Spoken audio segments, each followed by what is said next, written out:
Hi, I'm Julie and I'm here in Medicine Hat at the Wittke plant.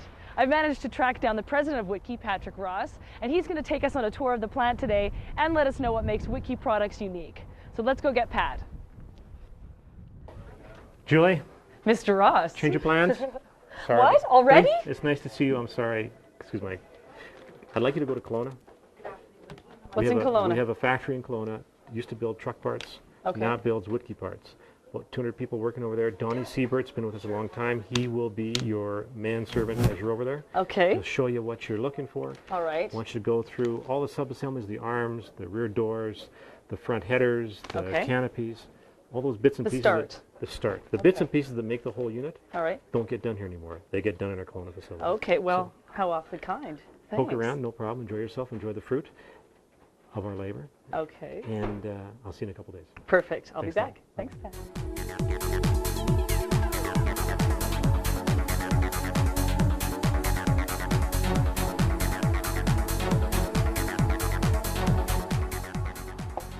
Hi, Julie. Welcome to Northside. My name's Don Siebert. Hi, Don. Nice to meet you. Pat said you were coming to see us. Well, Pat's giving me a tour of Wittke, but he sent me here to Northside to see where it all begins.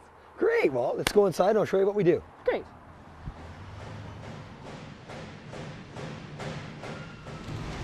Yeah, Julie, this is our newest piece of equipment. It's the Lance 3500. It's a laser lab. And what we do here is the programmers program the parts to give us the most amount of sheet usage, which minimizes our crop. And what we do here is the parts get cut here and automatically feeds it, cuts them, automatically feeds it out. Very little slag and very, very unique cutting surface where you have tight tolerances. So all these pieces that are being cut here, these are all for Wittke trucks? These are all for Wittke trucks, that's correct. You betcha. We can actually, this part that we're cutting right here actually goes on the fork. We can follow this part right through the plant to see where it ends up on the truck if you like. Oh, that would be perfect. Well, it's a pretty nice looking shape. I'm glad we chose this piece. Perfect. I think we should give it a little nickname, Don. What would you like to call it? Let's go with Nigel. Nigel it is. Okay, excellent.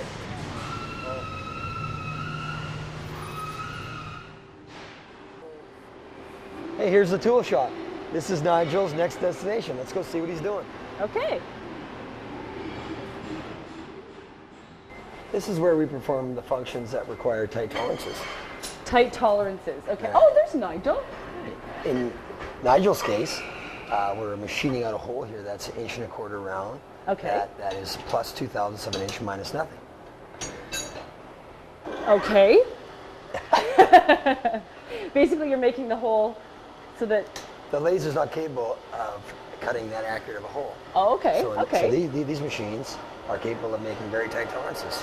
A little bit of finishing work. So all the unique parts that go in the garbage truck that require that are done in this area.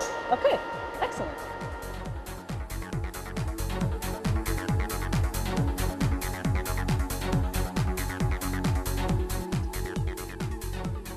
All right, this is the Wittke area. This is where we do all the welding of all the sub-assemblies. Okay, so what parts are in here then? Well, we have the header here. The header's welded on both sides to form the main base. Then we put it back into a jig and we add on either the top for the commercial or residential truck.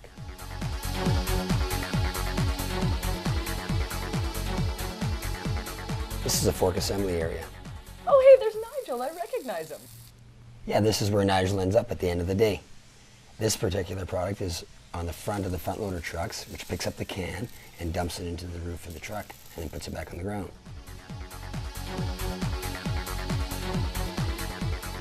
Oh, I recognize this piece. Don, this looks like the arm. That's right, it is the arm. Actually, you get to see part of the arm that most people don't get to see.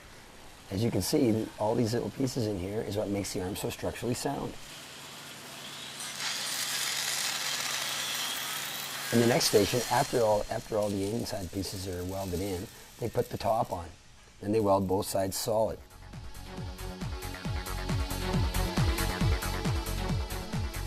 Hey Julie, this is the tailgate area. It's a two-stage area. On the first stage, they weld the outside of the tailgate, and then it's flipped out of the jig onto the floor, and the inside's welded.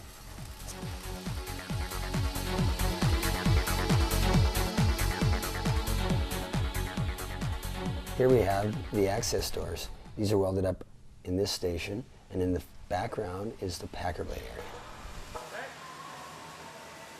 Well, what I notice as I walk around here, Donnie, is there seems to be a lot of pride in making parts for Wittke. We are proud to supply Wittke with the quality of products they use to make them #1 in the industry.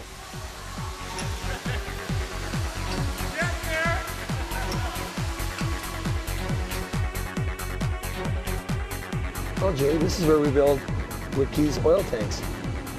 What we have here is the material comes in all pre-cut. Okay. And it's all built in a cell-based environment where it's on complete loop and out.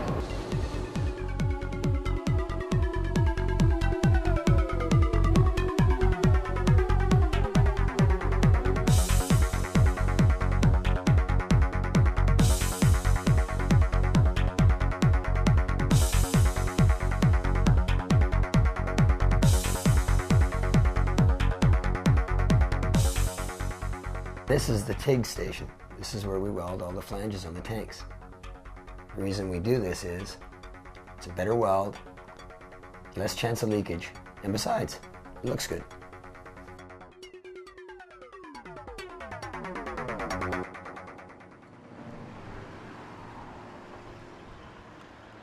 Each day we send a 60-foot B train out of Northside to go to Wittke. On the back are parts which are lined up with Wittke's build schedule.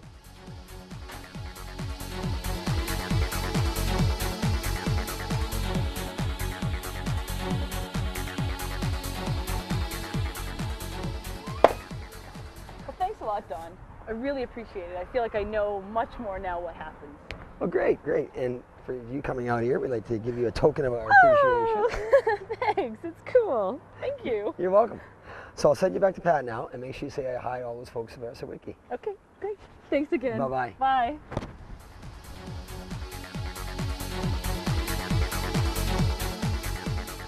Armin Sheree, please come to reception.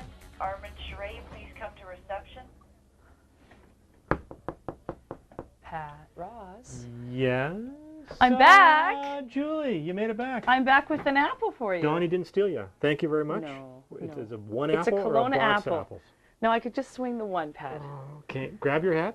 I'll Okay. grab my hat. Grab my hat. Ooh. Here, back over here. Your hat. Let's get out of here. Okay.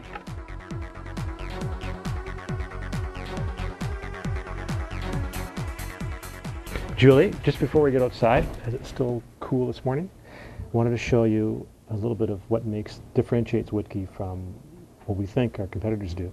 This is one of 9 Pro-E 3D modeling stations. It's one of our able-bodied, extremely intelligent, vivacious, and single, right? Engineers? Yeah. Looking for love. This is 3D modeling. This is where we're able to create stuff using the power of technology rather than having to weld and cut and test and have our customers become guinea pigs. So we can optimize our design through this. Okay. And these designs are also sent electronically to our Kelowna facility, and that's how they know what to build for us, and that's why they fit so well when they get back to this factory.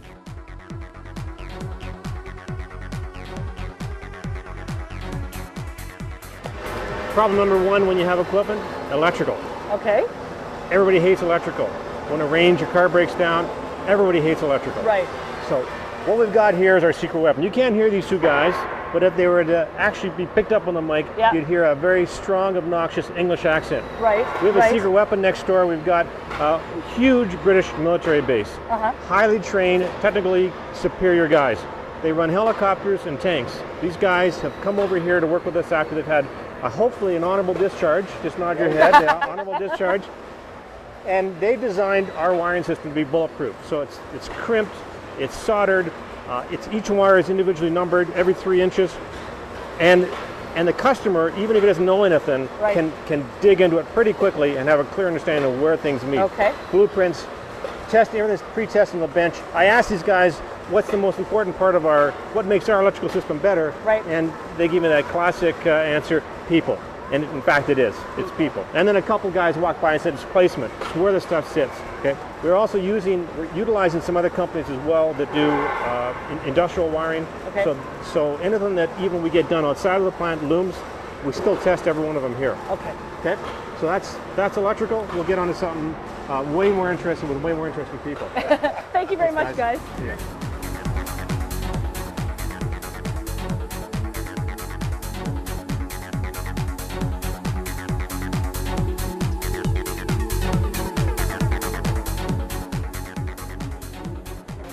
The chassis prep area is one area that's really critically important. This is where we've taken the engineering specs, make sure we've understood the weight law requirements of every state, and apply that to the chassis. So if the body doesn't balance, the customer's guppered, as we like to say. Right. So this is where our big boys work. Okay. Lots of heavy lifting, lots of heavy cutting.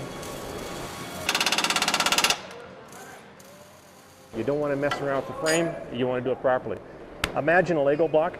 Yep. So the chassis is one Lego block and the body we build is the other Lego block. Okay. And this is critical that the two things meet together.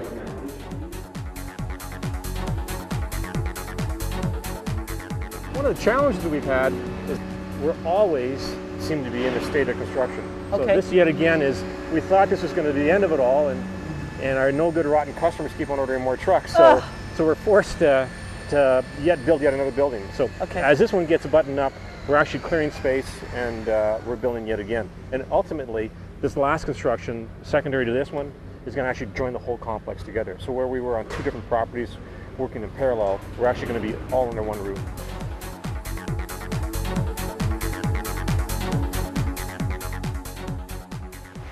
This is probably our most exciting part of our plant, where everything starts to come together. Okay. This is not cell-based manufacturing, this is assembly line manufacturing. You're seeing two side-by-side setups. The empty building we showed you is going to be a duplication of what you see here. Okay. So a real doubling of our capacity. 4 stations, a sandblast booth, a prepping area, a paint booth, and a final install is the extent of the full line. Things you want to look at as we walk through, and it's quite loud, is that there's no robots. Okay. We use the robots in our Kelowna facility. You saw them, micro-cutting, but now here we've got custom manufactured, custom bodies. Our finest, most experienced welders work in this department. Okay. So it's all the critical eye-level welds that you see, continuous flow, down welds on the side walls, very, very difficult. You normally would spend $1 million and hire a robot to do that for you, or you can train and look for craftsmen and then retain them.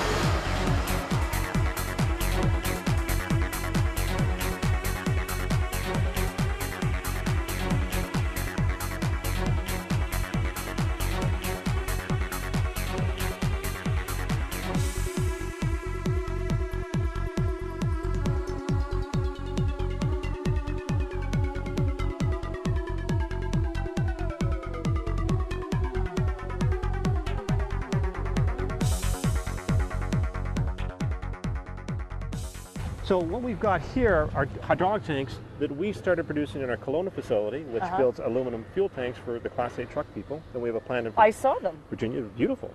They're made in Virginia. These ones are made in Kelowna.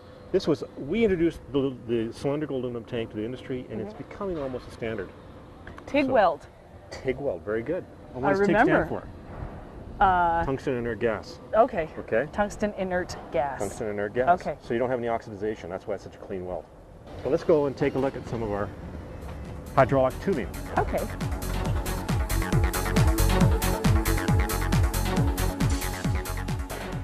You see we've got craftspeople making what really come to be really artistic things, and I'll show you. Our tube bending is done here, cleaning is done here, good round gradiated turns, not sharp spiky things where you can get leaks. A lot of our competitors have gone to hydraulic hoses. Hydraulic hoses leak and they rub and they don't last as long.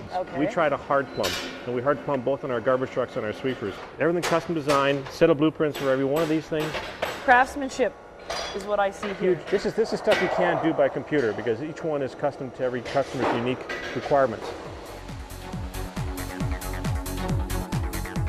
So I understand you've got some, I don't use the word fetish, but some sort of attraction to. I have a soft spot for one of the parts.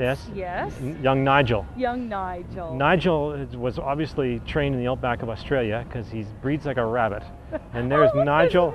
You look at one, and the next thing you know, there's millions of them. I thought love was only true in fairy tales, and for someone else, but not for me. Our love was out to get me. That's the way it seemed. Disappointment haunted all my dreams. Then I saw her face. Now I'm a believer.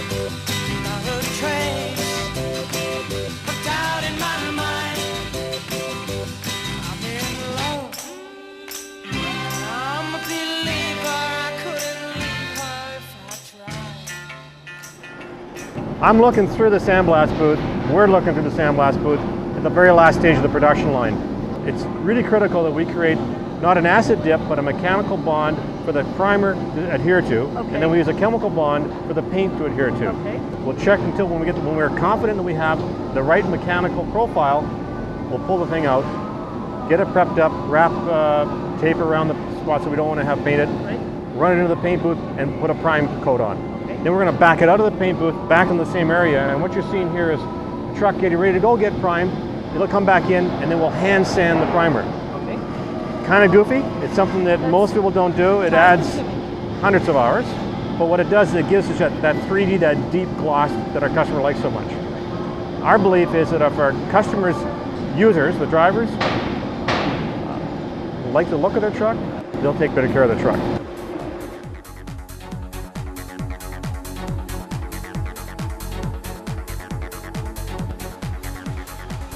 By working a really direct approach, not selling through dealers, selling directly to the end user, talking directly to the end user, and actually training the end user, we're discovering how to make our trucks better. Get that feedback. Yeah, and quickly. So we also hold about 5 or 6 schools. We try to hold the schools in the jurisdiction that we send the trucks to. All over North America, it's more convenient. We also try to do 5 or 6 in Medicine Hat, and then we have a forum where we have the operators and maintenance people in our facility, and then we bring our engineers and our production people down, and then our customers can actually, not the customers got to write the POs, the customers actually use the trucks and work on the trucks.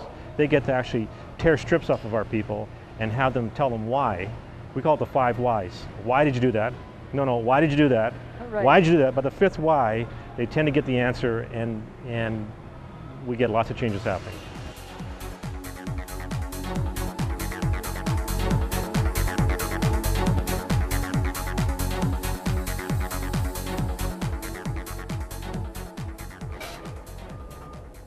Yeah. Hello. Hello to them. Goodbye to you. Thanks a lot. You're welcome. Everything. Thank you for coming. It's been my pleasure. And the good news, Julie, is things happen so fast. You'll be back again, shooting it all over again about next month sometime.